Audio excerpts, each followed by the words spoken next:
Hey, what's up everyone? So we are back for another community Q&A, and I've got a question here from Uchiha007. From a design standpoint, how important do you think art direction is in a video game? Many think that photorealistic graphics are the most important thing, but I feel that sometimes makes a game feel a tad generic and bland. Art direction is of course one of the core pillars of any game. I'll start by saying that I don't think that photorealism is regarded as being of such high importance in modern game design. I mean, look at the Nintendo Switch. Games like Zelda, Breath of the Wild, and Mario Odyssey are far from photorealistic, but they are exceptional games.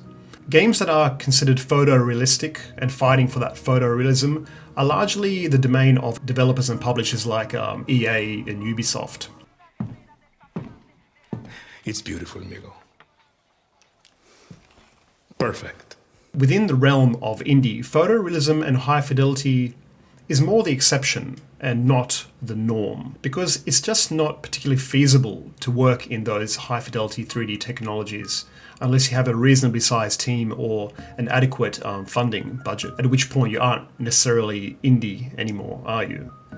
But that's a kind of topic for another video and another day. The other thing is good 3D texturing, modeling, lighting, these kind of things. They're not trivial. They're very hard to do and require very specialized skill sets, which is why those AAA teams are often derived of 100 different specialized staff members focusing on one particular aspect, like one guy's doing rigging, one guy's doing lighting, and things like that. So it's no coincidence that within the indie scene, most games are 2D because they are just require less resources to assemble than their 3D counterparts. You can, of course, cobble together some digital homicide looking asset flip 3D game, but it's not going to be successful. But regarding the idea of generic and blandness, I don't think this is so much a battle of hi-fi and lo-fi or 3D versus 2D. I think this is more about common and uncommon, where anything that becomes common or saturated can start to look bland, whether it be 3D, because we play console games, PS4 and Xbox and all these. A lot of the games are all fighting for that photorealism, and they can get bland. So every time we see some kind of like novel 2D platformer or something, it can look interesting because it stands out. But with that said, that blandness can also happen in genres like platforming, especially in indie scene where we see so many pixel art platformers right now, too many. And not that pixel art platformers are not cool or beautiful, but there's just so many of them that to have commercial success with this combination of genre and art style, you need to be either doing something really amazing artistically like Blasphemous, or something very novel gameplay wise like Celeste. And of course, extremely lucky, because luck has been determined to be a big aspect of commercial success in video games, whether indie or AAA for that matter. A game released on just the right hour of just the right day with just the right combination of marketing pieces falling into place. Stars aligning, essentially. And it's sort of why I avoided pixel art for my own game, Blood and Mead. I love pixel art, and I grew up with Nintendo and things like that, so I'm very attached to that art style. But I knew if I wanted any chance of standing out, I maybe needed to do something a little bit different artistically. So I went for a more of a Child of Light inspired look, with this kind of more tactile, hand-drawn, vector stylized look. Not to say that such a choice will guarantee me any success, it absolutely won't. But it might give me a little bit of a chance to stand out when everyone's doing the same kind of art style. But art direction is of course only one piece of the larger puzzle, and strong gameplay is really the key to this equation. And art direction means very, very little without having that strong gameplay foundation. It's like having a great book cover that really stands out on a shelf, but within the pages there's absolutely no substance or content worth reading.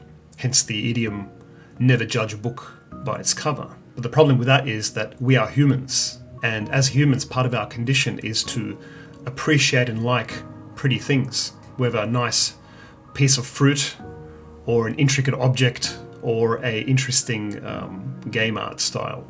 Game art is and always will be a critical piece of that combination, balancing gameplay, game art, and several other factors all together into one big balancing act. So to sum it up, art direction is critical, but must be in harmony with gameplay.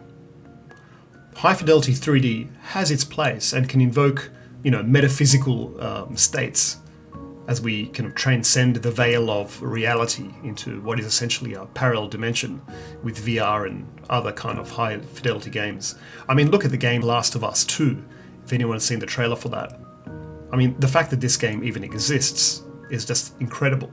Like, the technology powering this thing is just, it's amazing. If we go back, even 5 years and look at that, or 10 years, or 15, you'd be just like, I can't believe it, this exists.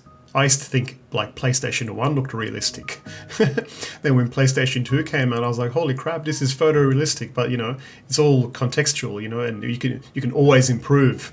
But we're getting to this point now that I'm not sure how much further we can improve it. It's looking pretty real. I mean, there's still a touch of uncanny valley going on, but we're close. We're close to transcending that barrier between knowing what is real and what isn't. It's very fascinating, and I'm very excited to see the future. But even those high-fidelity, beautiful games like Last of Us can become bland because we don't always want another reality that presents as our own. We want something a little bit different. And the same can be said for any other game genre that becomes too saturated, right? It's like pizza is yum, but try eating it every single day for, 1 month, 2 months. I'm sure you'll feel very differently about the experience. So anyway, thank you for the thought-provoking question, Uchiha007. I hope the answer has been insightful. And if anyone would like to send in a question, just drop it to my email and I'll add it to the list and I'll slowly work through those. Alright guys, see you in the next video.